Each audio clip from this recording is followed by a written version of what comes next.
বারবার নাকের নিঃশ্বাসের সেই বিষাক্ত পাতার তীব্র গন্ধ শুভ্রের ফুসফুসের অবধি পৌঁছে যাচ্ছে। অতিরিক্ত ঘুমের ঘোরে ও অবশ হয়ে পড়ে থাকায় প্রথমে টের পায়নি, কিন্তু শরীরের ভেতর এক বীভৎস অস্বস্তির দানা বাঁধছে।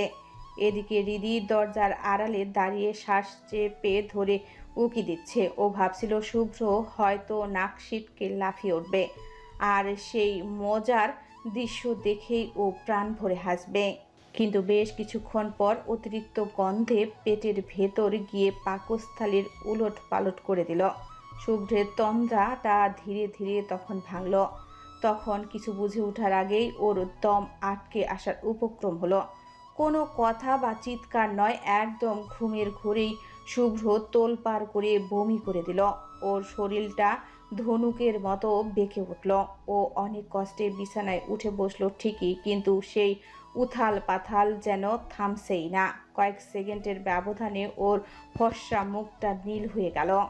এদিকে হৃদি শুভ্রের এই ভয়াবহ অবস্থা দেখে একদম পাথর হয়ে গেল। ওর বুকের ভেতরটা যেন মুহূর্তেই হিম হয়ে গেছে। হাত পা নাড়ানোর ক্ষমতাটুকু ও হারিয়ে ফেলেছে। ও তো স্রেফ মজা করতে চেয়েছিল, কিন্তু সামনে যা হচ্ছে সেটা যে ওর কল্পনাতেও ছড়িয়ে গেছে। ও বুঝতে পারছে না কি করবে। অন্যদিকে সাহেরা চৌধুরী শুভ্র উঠছে না দেখে চিন্তিত মুখে ওর রুমের দিকে আসছিল।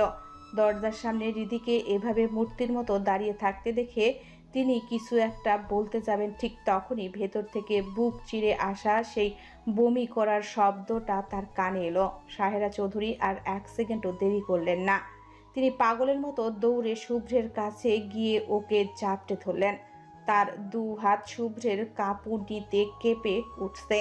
তিনি আর্তনাদ করে বলতে লাগলেন, শুভ্র, ওরে বাবা, শুভ্র কি হয়েছে তোর? এত বমি করছিস কেন বা? শুভ্রের অবস্থা তখন বর্ণনাতীত। ও একটা কথা পর্যন্ত বলতে পারছে না। যতবার ওর বুক ভরে নিঃশ্বাস নিতে যাচ্ছে, ততবার পেটের ভেতর জমে থাকা সেই নোনানি পাতার বিটকেল গন্ধটা ওর নাকে হানা দিচ্ছে। ওর চোখ দুটো যন্ত্রণায় উল্টে যাওয়ার মতো অবস্থা। মুখ দিয়ে অনর্গল শুধু বমি বেরিয়ে আসছে। শুভ্রের কপাল বেয়ে টপ টপ করে ঘাম ঝরছে, যেন বৃষ্টির পানি। শুভ্রের এই ভয়াবহ অবস্থা দেখে সাহেরা চৌধুরী আর্তচিৎকার শুরু করলেন। তার সেই গগন বিদারী চিৎকারের শব্দে বাড়ির সবাই দিশেহারা হয়ে শুভ্রের ঘরের দিকে ছুটল। ঈশান, তুর্য, রিফাত সবাই পাগলের মতো রুমে ঢুকল। ঘরে ঢুকেই শুভ্রকে এই অবস্থায় দেখে ওরা তিনজনই তড়িঘড়ি করে ওকে জাপটে ধরল। কিন্তু শুভ্রের বমি থামছেই না, বরং ওর শরীরটা যন্ত্রণায় কুঁকড়ে যাচ্ছে। ঈশান শুভ্রের পিঠ শক্ত করে ধরে অস্থির হয়ে বলল, বস, কি হয়েছে আপনার? হঠাৎ তো বমি। বাকিটুকু বলার আগেই ঈশানের চোখ গেল বালিশের পাশে ছড়িয়ে থাকা ওই নোনানি পাতাগুলোর দিকে। ঈশান হাত বাড়িয়ে একটা পাতা তুলে নিল। ওর বুকের ভেতরটা ধক করে উঠল। এই তো সেই নোনানি পাতা, যার হৃদিকে সে কিছুক্ষণ আগে পুকুর পাড় থেকে তুলে দিল। কিন্তু এই পাতাগুলো এখানে কেন? ঈশানের ভাবনার মাঝেই শুভ্র বড় বড় নিঃশ্বাস নিতে গিয়ে বারবার বমি করছে। সোহান চৌধুরী পরিস্থিতির ভয়াবহতা বুঝে কাঁপা কাঁপা হাতে তাড়াতাড়ি গ্রামের ডাক্তারকে কল দিলেন। এদিকে দরজার আড়ালে দাঁড়িয়ে হৃদি নিজেকে আর ঠিক রাখতে পারল না। ও ফুপিয়ে কেঁদে দিল। সামান্য একটা মজা থেকে যে এত বড় একটা কাণ্ড হয়ে যাবে সেটা ও স্বপ্নেও ভাবেনি। সকাল থেকে না খাওয়া, মনের উপর প্রচণ্ড চাপ, আর তার উপর এই বিরামহীন বমি। শুভ্রের শরীর আর নিতে পারল না। হুট করেই ওর মাথাটা প্রচণ্ড জোরে ঘুরে উঠল। চোখের মণি দুটো একবার স্থির হয়ে পরক্ষণেই বুঝে এলো। কয়েক মুহূর্তের মধ্যে শুভ্র একদম শরীর ছেড়ে দিয়ে বিছানায় লুটিয়ে পড়ল। শুভ্রা এতক্ষণ নিজেকে শক্ত রাখার চেষ্টা করলেও শুভ্রকে জ্ঞান হারাতে দেখে ও আর পারল না। ও চিৎকার করে কান্না শুরু করে দিল। সোহান চৌধুরীও নিজের একমাত্র ছেলের এই করুণ অবস্থা দেখে পাথর হয়ে গেলেন। তিনি দ্রুত শুভ্রের মাথার কাছে গিয়ে ওকে ঝাঁকাতে ঝাঁকাতে আকুল হয়ে বলতে লাগলেন, শুভ্র, এই শুভ্র, কথা বল। কি হয়েছে তোর? বাপ আমার, চোখ খোল। রিফাত শুভ্রের নাড়ি পরীক্ষা করে ধরা গলায় বলল, আঙ্কেল, শুভ্র জ্ঞান হারিয়েছে। সোহান চৌধুরী হাহাকার করে উঠলেন। হঠাৎ কি হলো? এত বমি কেন পড়ছিল ও? এদিকে হৃদি আর দাঁড়িয়ে থাকতে পারল না। ওর চোখের সামনে 4-5টা ভনভন করে ঘুরছে, সব অন্ধকার হয়ে আসছে। মনে হচ্ছে কেউ যেন ধারালো ছুরি দিয়ে ওর কলিজাটা কেটে নিয়ে যাচ্ছে। নিজের সামান্য এক শয়তানির কারণে শুভ্রের এই জীবন মরণ দশা হবে তা ভাবতেই হৃদির দম বন্ধ হয়ে আসছে। ওর ভেতরটা যেন চূর্ণ বিচূর্ণ হয়ে যাচ্ছে। কিছুক্ষণের মধ্যেই ডাক্তার আসলেন। তিনি শুভ্রের সব কিছু খুঁটিয়ে পরীক্ষা করে সবার উদ্দেশ্যে বললেন, চিন্তার কিছু নেই। অতিরিক্ত কোনো উৎকষ্ট গন্ধে তার পেটের ভিতর দোলা পাকিয়ে পুরো জায়গায় ছড়িয়ে গিয়েছিল। আর যখনই তিনি নিঃশ্বাস নিতে গিয়েছেন, সেই গন্ধের তীব্র ঘ্রাণ তার নাকে লেগেছে, আর সেই গন্ধেই তিনি বমি করেছেন। আর তিনি সকাল থেকে কিছু খাননি, তার উপর এত বমির জন্য শরীরটা অতিরিক্ত দুর্বল হয়ে পড়েছে বলেই জ্ঞান হারিয়েছেন। চিন্তার কিছু নেই, বমি করার ফলে যা গন্ধ ভেতরে ছিল সব বের হয়ে গেছে। কিছুক্ষণের মধ্যে জ্ঞান ফিরবে। আমি কিছু ঔষধ দিয়ে যাচ্ছি, জ্ঞান ফিরলে কিছু খাইয়ে দিয়ে ঔষধগুলো খাইয়ে দেবেন। আর হ্যাঁ, এরকম গন্ধ থেকে ওনাকে দূরে রাখবেন, এতে শরীরের জন্য ওনার ক্ষতিকর। ডাক্তারের কথা শুনে সবাই একে অপরের দিকে তাকালো। গন্ধ? কিসের গন্ধ? ঠিক তখনই ঈশান গম্ভীর মুখে বলে উঠল, বসের বালিশের পাশে দেখেন, যেখানে পাতাগুলো পড়ে আছে, ওই পাতাগুলোর গন্ধের কথাই বলছেন ডাক্তার। ঈশানের কথা শুনে সবাই শুভ্রের বালিশের পাশে তাকালো। সেই নোনানি পাতাগুলো দেখে সবার চোখ বড় বড় হয়ে গেল। এতক্ষণ উত্তেজনার চোটে তারা কেউ খেয়ালই করেনি। সাহেরা চৌধুরী বিস্ময় আর ক্ষোভ নিয়ে বললেন, নোনালি পাতা? কিন্তু এই পাতাগুলো শুভ্রের বালিশের পাশে কেন? আর এই পাতার গন্ধ তো শুভ্র সহ্যই করতে পারে না। কে রেখেছে এখানে? ঈশান এক পলক হৃদির দিকে তাকালো। হৃদি তখনও দরজার কোণে মাথা নিচু করে নীরবে কাঁদছে। ঈশান দীর্ঘশ্বাস ফেলে কিছু একটা বলতে চাইল, কিন্তু তার আগেই হৃদি ধরা গলায় মাথা নিচু করেই সবার উদ্দেশ্যে বলল, আমি রেখেছি। কথাটা শোনা মাত্রই শুভ্রার চোখ কপালে তুলে চিৎকার করে উঠল।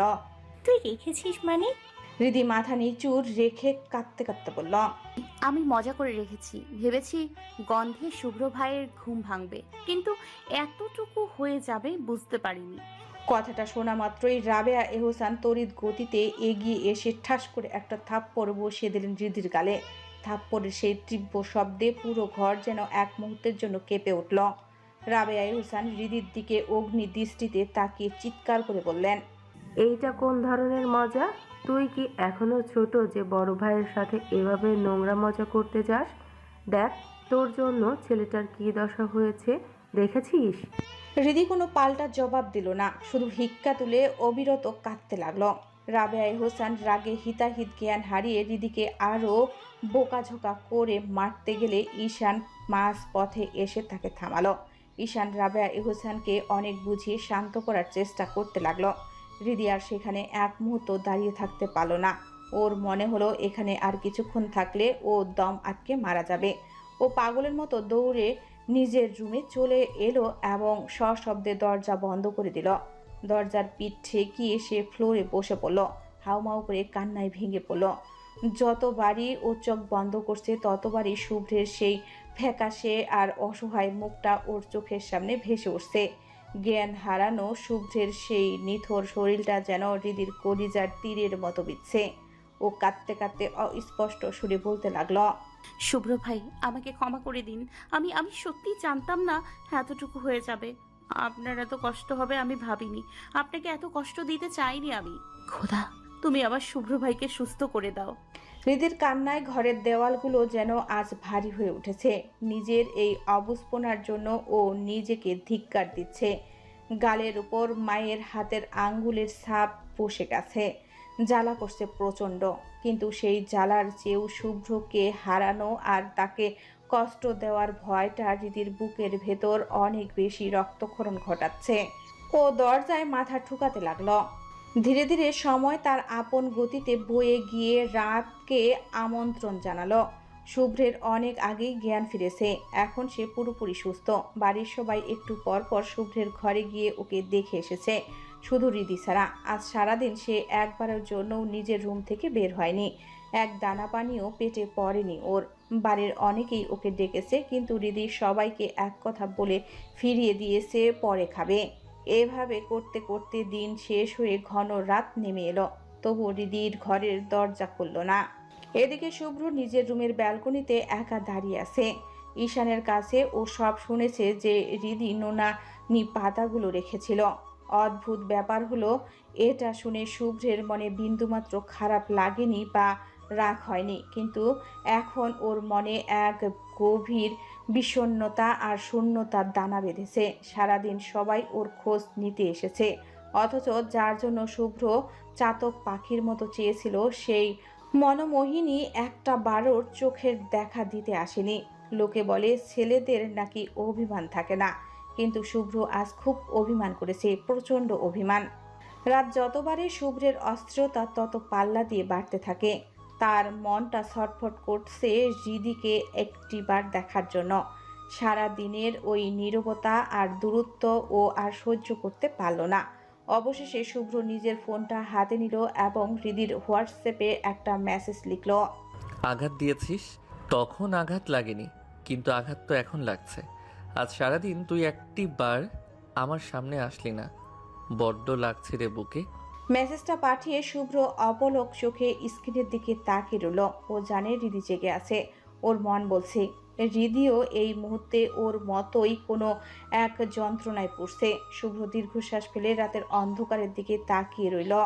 এদিকে হৃদি বালিশে মুখ গুজে উল্টো হয়ে শুয়ে আছে। আজ সারাদিনের অঝোর কান্নায় ওর চোখ দুটো ফুলে লাল হয়ে গেছে। প্রচণ্ড ভয় আর গ্লানিতে ও একবারের জন্য শুভ্রের সামনে যাওয়ার সাহস সঞ্চার করতে পারেনি। ও মনে মনে শুধু নিজেকেই ধিক্কার দিচ্ছে যে মুখ দিয়ে ও শুভ্রকে ভালোবাসি বলে দাবি করে সেই মুখ নিয়ে ও কোন সাহসে গিয়ে দাঁড়াবে।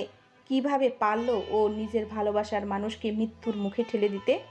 হৃদির এই অন্তহীন দহনের মাঝেই বালিশের পাশে রাখা ফোনটা হঠাৎ টনটন করে বেজে উঠল। একরাশ অনিচ্ছা সত্ত্বেও হৃদি হাত বাড়িয়ে ফোনটা নিল, কিন্তু স্ক্রিনের দিকে তাকাতেই ওর হৃৎপিণ্ড যেন এক মুহূর্তের জন্য থেমে গেল। শুভ্রের প্রোফাইল পিকচার, শুভ্রের আইডি থেকে মেসেজ এসেছে। হৃদির বুকটা প্রচণ্ড জোরে ধক করে উঠল। ও কাঁপা কাঁপা হাতে তড়িঘড়ি করে লক খুলে মেসেজ অপশনে ঢুকল। শুভ্রের পাঠানো ওই কয়েকটা লাইন পড়ার সাথে সাথে হৃদির চোখ দুটো আবার ছলছল হয়ে উঠল। নিজেকে সাধারণ অপরাধী নয়, বরং এই পৃথিবীর চরম অপরাধী মনে হতে লাগলো ওর। শুভ্রের এই চাপা হাহাকার মেশানো শব্দগুলো হৃদির ভেতরের সবটুকু বাঁধ ভেঙে দিল। সে আর নিজেকে এক সেকেন্ডের জন্য সামলাতে পারল না। তীরের মতো বিছানা ছেড়ে উঠে গিয়ে সশব্দে দরজা খুলে দৌড় লাগালো শুভ্রের রুমের দিকে। সোজা রুমে ঢুকে পাগলের মতো চারপাশটা দেখলো, না শুভ্র কোথাও নেই। এরপর ও হন্তদন্ত হয়ে ব্যালকনির দিকে ছুটল। ব্যালকনিতে পা রাখতেই ওর চোখের মনি স্থির হয়ে গেল। শুভ্র পকেটে দু হাত ঢুকিয়ে বাইরের অন্ধকারের দিকে তাকিয়ে উল্টো হয়ে দাঁড়িয়ে আছে। ঝাপসা আলোয় শুভ্রের সেই দীর্ঘ আর শান্ত অবয়বটা দেখা যাচ্ছে। শুভ্রকে এভাবে একদম সুস্থ আর নিজের পায়ে দাঁড়িয়ে থাকতে দেখে হৃদি এক বুক বড় বড় শান্তির নিঃশ্বাস ফেলল। মনে হলো ওর বুকের উপর চেপে থাকা হিমালয় সমান পাথরটা এক নিমিষেই নেমে গেছে। সে আর নিজেকে ধরে রাখতে পারল না। সব জড়তা আর লজ্জা একপাশে সরিয়ে রেখে উল্টো দিক হয়ে দাঁড়িয়ে থাকা শুভ্রকে পেছন থেকে দু হাতে শক্ত করে জড়িয়ে ধরে ফুপিয়ে কেঁদে উঠল ও। ওর কান্নার আওয়াজ সারা দিনের জমে থাকা সব যন্ত্রণা আর হাহাকার যেন এক লহমায় আছড়ে পড়ল শুভ্রের পিঠে। হৃদির আকস্মিক স্পর্শে শুভ্রের পুরো শরীর এক মুহূর্তের জন্য ঝাঁকুনি দিয়ে উঠল। ও অনুভব করল হৃদির চোখের নোনা জলে ওর টি শার্টের পেছনের অংশটুকু ভিজে পিঠের সাথে লেপ্টে যাচ্ছে। শুভ্র পাথরের মতো দাঁড়িয়ে না থেকে ধীরে ধীরে সামনের দিকে ঘুরে দাঁড়ালো। কান্নায় ভেঙে পড়া হৃদির বিধ্বস্ত মুখের দিকে তাকিয়ে ও খুব শান্ত গলায় বলল, এইভাবে কাঁদছিস কেন? আমি কি তোকে কিছু বলেছি? হৃদি কোনো কথা বলতে পারল না, শুধু হিক্কা তুলতে তুলতে না সূচক মাথা নাড়ল। শুভ্র পুনরায় জিজ্ঞেস করল, তাহলে কাঁদছিস কেন? হৃদি এবারও নীরব।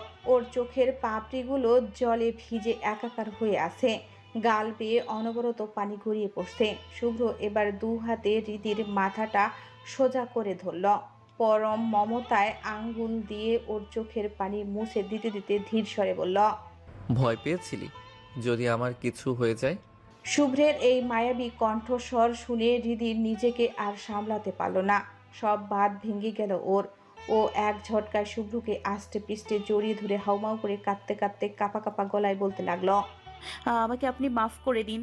আমি বিন্দু মাত্র বুঝতে পারিনি ওই গন্ধে আপনার এত বড় সমস্যা হয়ে যাবে। বিশ্বাস করুন শুভ্র ভাই, আপনি যখন মাথা ঘুরে পড়ে গেলেন তখন মনে হয়েছিল আমার পুরো পৃথিবীটাই চোখের সামনে অন্ধকার হয়ে আসছে।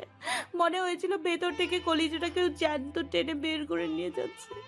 আপনি আমাকে মাফ করে দিন। শাস্তি হিসেবে যা ইচ্ছে করেন, মারেন, বকেন, সব আমি মাথা পেতে দিব। তবুও দয়া করে আমাকে মাফ করে দিন। আপনি যা বলবেন আমি তাই করব। কখনো আপনার কথার অবাধ্য হব না। তবুও আপনাকে হারাতে পারবো না। অনেক ভালোবাসি আপনাকে, একটু বেশি ভালোবাসি। হৃদির গলার সেই হাহাকার আর ভালোবাসার আর্তনাদ রাতের এই নিস্তব্ধ ব্যালকনিতে এক অদ্ভুত মায়ার চাদর বিছিয়ে দিল। শুভ্র নিস্তব্ধ হয়ে শুনল হৃদির হৃদয়ের সবটুকু নিংড়ানো স্বীকারোক্তি। হৃদি যেন আজ ওর বুকের ভেতর মুখ লুকিয়ে নিজের পুরো অস্তিত্বটাই শুভ্রের হাতে সঁপে দিল। ও শুভ্রকে আরো শক্ত করে আঁকড়ে ধরল, যেন এই বাঁধন আলগা হলেই ও শুভ্রকে চিরতরে হারিয়ে ফেলবে। শুভ্র একটা দীর্ঘশ্বাস ফেলে হৃদির চুলে মুখ ডুবিয়ে খুব নিচু স্বরে বলল, এত ভালোবাসিস বলেই তো সারাদিন আমার সামনে আসলি না। আমি বেঁচে আছি নাকি? বাকিটুকু শেষ করার আগেই হৃদি আরো শক্ত করে শুভ্রকে জড়িয়ে ধরল। ওর মুখ দিয়ে মরে যাওয়ার মতো শব্দটা শুনতেই হৃদির বুকটা কেঁপে উঠল। ও যেন আর সহ্য করতে পারল না। শুভ্রকে একদম নিজের পাঁজরের সাথে মিশিয়ে ফেলে আরো জোরে কেঁদে দিল। ও শুভ্র এক বুক তপ্ত শ্বাস ছেড়ে হৃদিকে নিজের দু বাহুর ঘেরাটোপে বন্দি করে নিল। ওর মাথায় হাত বুলিয়ে দিয়ে শান্ত গলায় বলল, কান্না থামা দিদি, আমার কিছু হয়নি। দেখ আমি একদম ঠিক আছি, তোর সামনেই দাঁড়িয়ে আছি। হৃদি তবুও কান্না থামালো না। ওর অবুঝ মন যেন শুভ্রের ওই নিথর হয়ে যাওয়ার দৃশ্যটা কিছুতেই ভুলতে পারছে না। ও সমানে কেঁদেই চলল। হৃদির অমন পাগলামি আর কান্নার তোর দেখে শুভ্রের ঠোঁটের কোণে সেই চেনা বাঁকা হাসিটা ফুটে উঠল। ও হৃদির কানের খুব কাছে নিজের ঠোঁট নিয়ে ফিসফিস করে বলল, সাধারণত কান্না দেখে মানুষের ইমোশনাল হওয়ার কথা, কিন্তু তোর এই কান্না দেখে আমার বাসর করার ইচ্ছে থাকছে। এখন বলতো আমি কি করি? শুভ্রের এমন হুট করে বলা নির্লজ্জ কথা শুনে হৃদির কান্নার বেগ মুহূর্তেই থমকে গেল। ওর সারা শরীরে যেন এক লহমায় বিদ্যুৎ খেলে গেল। কান্না ভেজা চোখ তুলেই ও থতমত খেয়ে শুভ্রের দিকে তাকালো। শুভ্রের চোখের সেই গভীর আর নেশাতুর দৃষ্টি দেখে হৃদির গলার কাছে শব্দরা সব দোলা পাকিয়ে গেল। ও যেন নিজের কানকেও বিশ্বাস করতে পারছে না। হৃদি একদম থতমত খেয়ে কাঁপা গলায় বলল, বাসার মানে? শুভ্র হৃদিকে বাহুবন্ধনে আরো নিবিড় করে টেনে নিল। ওর কানের খুব কাছে মুখ নামিয়ে ফিসফিস করে বলল, এখন বাসরাত কি তাও বোঝাতে হবে তোকে? করে বুঝিয়ে দিব নাকি? শুভ্রের এমন সরাসরি আর সাহসী কথায় হৃদি লজ্জায় একদম লাল হতে লাগলো। ও ভাবতেও পারেনি শুভ্র এতটা নির্লজ্জ হতে পারে। সাধারণত এত গম্ভীর কোনো মানুষের মুখে এমন কথা শুনলে মনে হবে লোকটা নিশ্চয়ই পাগল হয়েছে। হৃদির অবস্থাও ঠিক তাই। ও বড় বড় চোখ করে শুভ্রের দিকে তাকিয়ে অস্পষ্ট সুরে বলল, আপনি ঠিক আছেন তো? শরীর কি বেশি খারাপ আপনার? শুভ্র এবার হৃদির চোখের গভীরে তাকিয়ে বাঁকা হাসলো। সে বলল, হ্যাঁ আমি তো একদম ঠিক আছি, দেখতে পাচ্ছিস না? কেন, তোর কি মনে হচ্ছে আমি অসুস্থ? আচ্ছা বিছানায় চল, বাসর করে বুঝিয়ে দিই আমি অসুস্থ নাকি সুস্থ। হৃদি লজ্জায় এবার একদম টকটকে আপেলের মতো লাল হয়ে গেল। ওর বুকের ভেতরটা তখন ধকধক করছে। ও শুভ্রের বলিষ্ঠ বাহুর বাঁধন থেকে ছাড়া পাওয়ার বৃথা চেষ্টা করতে করতে মুখ লুকিয়ে বলল, ছি, কি নির্লজ্জ কথা আপনার। আপনি যে ভেতরে ভেতরে আমার নির্লজ্জ আমি আগে জানতাম না। শুভ্র হৃদির ছটপটানি দেখে হাতের বাঁধন আরো শক্ত করে নিল। ও হৃদির কানের লতি শুয়ে গাঢ় স্বরে বলল, নির্লজ্জের কি দেখেছিস? একবার শুধু তোকে পুরোপুরি নিজের করে পেয়ে নেই, তারপর দেখবি এই শুভ্র কি জিনিস। এই যে নোনালি পাতা দিয়ে আমার এই দশা করার ফল, সেটা আমি অবশ্যই সুদে আসলে তুলব। শুধু একটু ওয়েট কর। সকাল সকাল গ্রামের দৃশ্যটা যেন কোনো রঙিন উৎসবের ক্যানভাস। চারিদিকে রাস্তাঘাট, মানুষের আনাগোনা। রিকশার টুংটাং শব্দ আর মাইকে বাজতে থাকা বৈশাখীর চেনা সুরে চারপাশ মুখরিত। আজ গ্রামে পহেলা বৈশাখ। চারিদিকে তাকালেই চোখে পড়ছে রঙিন পাঞ্জাবি পরা ছেলেদের দল আর লাল সাদা শাড়িতে সেজে গুজে বের হওয়া চঞ্চল মেয়েরা। কারো হাতে পায়ে গাঢ় লাল আলতা, কারো এলো চুলে যত্নে জোড়ানো সুগন্ধি গাছরা, আবার কারো চুলে পরিপাটি করে বাঁধা লম্বা বেনুনি। চৌধুরী বাড়িটাও আজ এক অপূর্ব সাজে সেজেছে। শুভ্রা, রিদি, পাখি আর মিহি বাড়ির সব মেয়েরা সকাল সকাল স্নান সেরে সাজসজ্জায় মেতে উঠেছে। সবাই একই রকম শুভ্র সাদা রঙের লাল পাড় দেওয়া সুতির শাড়ি পরেছে। পায়ের গোড়ালি আলগোছে দেখা যায় এমন সামান্য উঁচু করে পরা শাড়িতে ওদের এক একজনকে যেন এক একটা জীবন্ত প্রতিমা মনে হচ্ছে। প্রত্যেকের হাত আর পায়ে আলতার আলপনা আঁকা। রীতি নিজের লম্বা ঘন চুল দুটোকে যত্ন করে দুটো বেনুনি গেঁথে ফিতা দিয়ে বেঁধে দুপাশে ঝুলিয়ে দিয়েছে। ওর এক হাতে এক গুচ্ছ ধবধবে সাদা কাচের চুড়ি আর অন্য হাতে টকটকে লাল কাচের চুড়ি রিনঝিন শব্দ। কপালে ছোট্ট একটা লাল টিপ আর চোখে গাঢ় কাজলে বৈশাখের এই স্নিগ্ধ সকালে হৃদি যেন এক অনন্য রূপ ধারণ করেছে। বাড়ির প্রতিটি কোণে আজ নতুন বছরের আনন্দ আর বাঙালি ঐতিহাসের ঘ্রাণ মিশে আছে। শুভ্রা অপলক চোখে হৃদির দিকে তাকিয়ে থেকে মুগ্ধ গলায় বলল, রিদি, বিশ্বাস করবি না, যা লাগছে তোকে তোকে এভাবে দেখে আমি নিজেই তো শেষ হয়ে যাচ্ছি রে। হৃদি হাসি মুখে পাল্টা জবাব দিল, আর তোকে তো একদম আঙুর ফলের মতো মিষ্টি লাগছে, মনে হচ্ছে টুক করে খেয়ে ফেলি। শুভ্রা নিজের সাজের উপর হাত বুলিয়ে লাজুক হেসে জিজ্ঞেস করল, সত্যি আমাকে অনেক সুন্দর লাগছে। হৃদি ওর হাত দুটো জড়িয়ে ধরে বলল, সুন্দরীর চেয়েও বেশি কিছু, যা মুখে বলে বোঝানো সম্ভব না। পাশ থেকে মিহি আর পাখি দুজনের ঠোঁট উল্টে একসাথে হেসে উঠল। মিহি বলল, আমাদের বুঝি সুন্দর লাগছে না? হৃদি আর শুভ্রা হেসে ওদের দুজনকে জড়িয়ে ধরল। হৃদি বলল, আরে ধুর, শাড়ি পরলে সব বাঙালি মেয়েদেরই অপূর্ব অপার্থিব লাগে। শুভ্রা খুশিতে আত্মহারা হয়ে নিজের একটা বেনুনি ধরে নেচে উঠে বলল, আমি আর এক মুহূর্ত ঘরে থাকবো না, চল বাড়ির সবাইকে দেখিয়ে আসি আমাকে কেমন লাগছে। বলেই শুভ্রা ঝড়ের বেগে বাড়ির উঠোনে বেরিয়ে পড়ল। উঠোনে তখন লোকে লোকান্ন।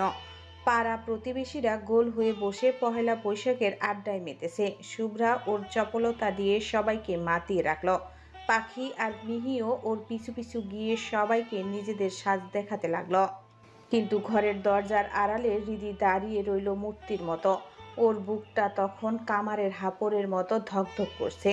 ও তো শাড়ি পরেছে, কিন্তু আজ এই শাড়িটাও ওর ভয়ের কারণ হয়ে দাঁড়িয়েছে। শুভ্র যদি কোনোভাবে ওকে দেখে ফেলে তবে কি হবে?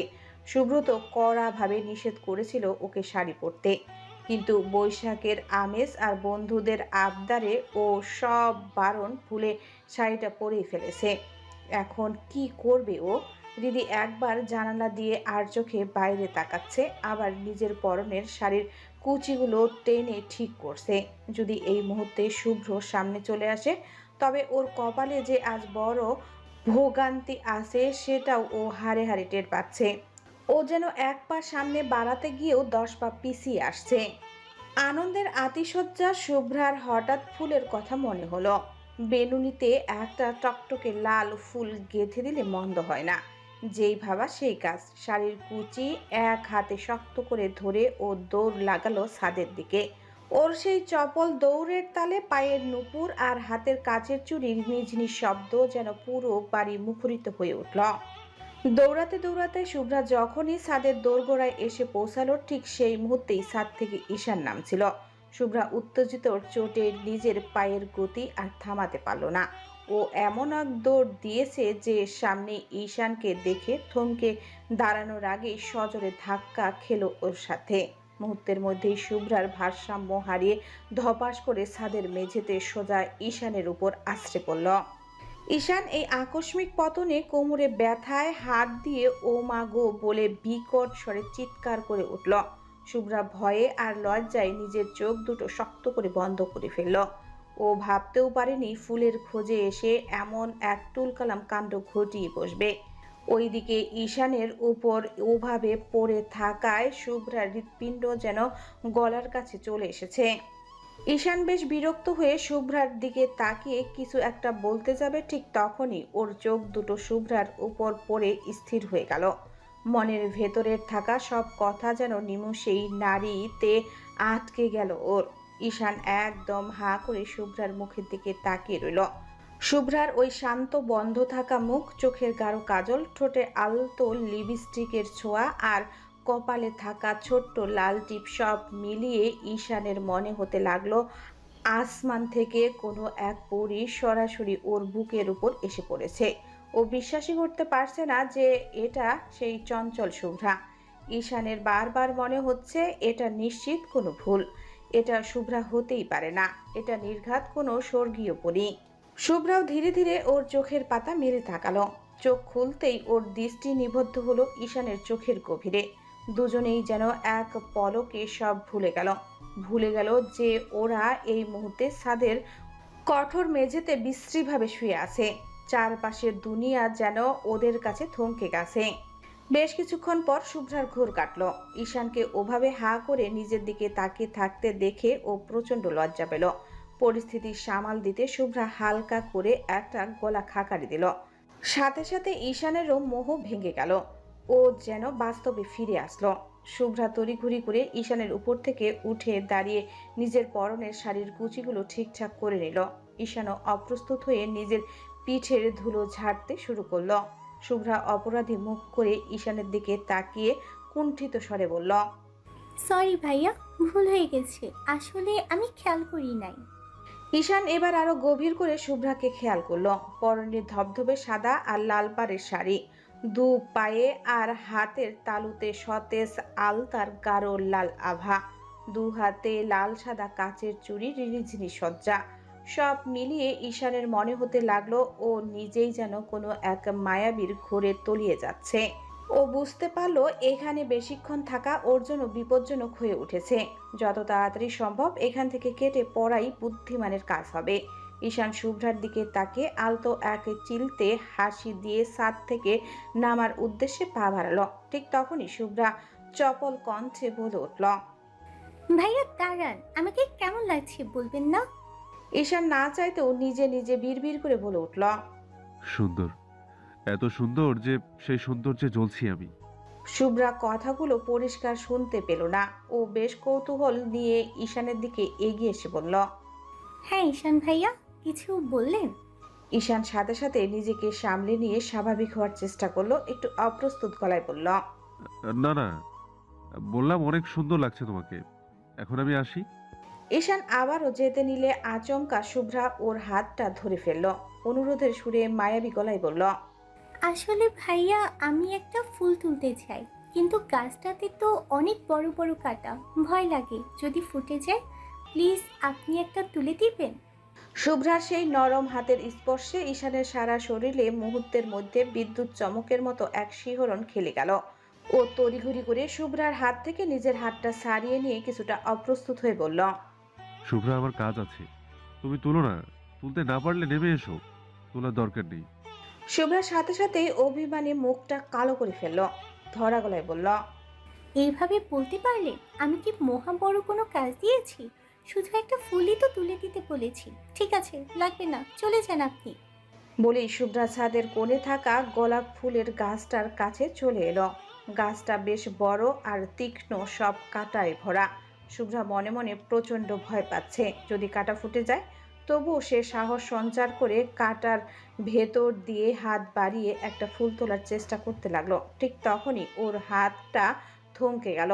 মনে হলো ওর বিনুনিতে কেউ খুব কোমলভাবে কিছু একটা গেঁথে দিল।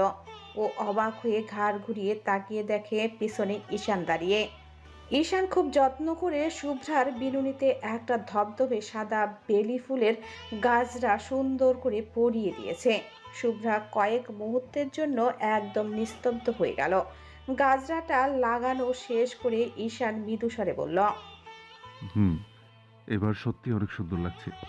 শুভ্রা বিস্ময় কাটিয়ে স্পষ্ট সুরে বলল, আপনি গাছটা কোথায় পেলেন? ঈশান একটু রহস্যময় হাসি দিয়ে বলল। তা তোমার না জানলেও চলবে। শুভ্রা এক পলক খুশি হয়ে উজ্জ্বল চোখে তাকিয়ে বলল। আমার জন্য কিনেছেন? ঈশান নির্লিপ্তভাবে শীষ বাজাতে বাজাতে ছাদ থেকে নামতে নামতে বলল। আমি কোন দুঃখে তোমার জন্য গাজরা কিনতে যাব? গাজরা কোত্থেকে আসলো? এসব ফালতু চিন্তা ছেড়ে নিচে নেমে আসো।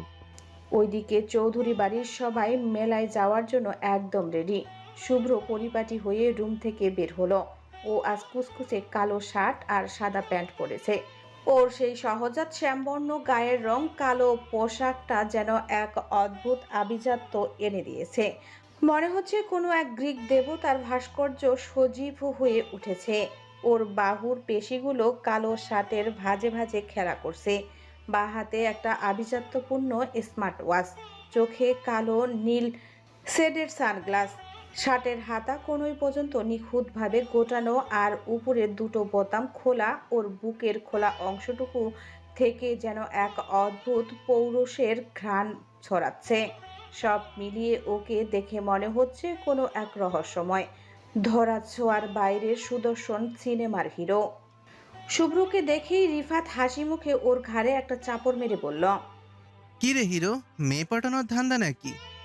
শুভ্র চোখ থেকে সানগ্লাস খুলে নাক মুখ কুঁচকে চরম বিরক্তের সুরে বলল। ডিসগাস্টিং। রিফাত টিপকুনি কেটে বলল। হ্যাঁ, তার জন্যই তো একদম হিরে সেজে এসেছিস। বুঝি না শালা, তুই যে তলে তলে নৌকা চালাস। শুভ্র এবার মারমুখী হয়ে বিরক্ত গলায় বলল। বেশি কথা বললে থাপড়ে তোর দাঁত ফেলে দেব। রিফাত আর শুভ্রের খুনসুটির মাঝেই সোহান চৌধুরী বেশ চিন্তিত গলায় বলে উঠলেন। রীতি কোথায়? সবাই রেডি? ও কই?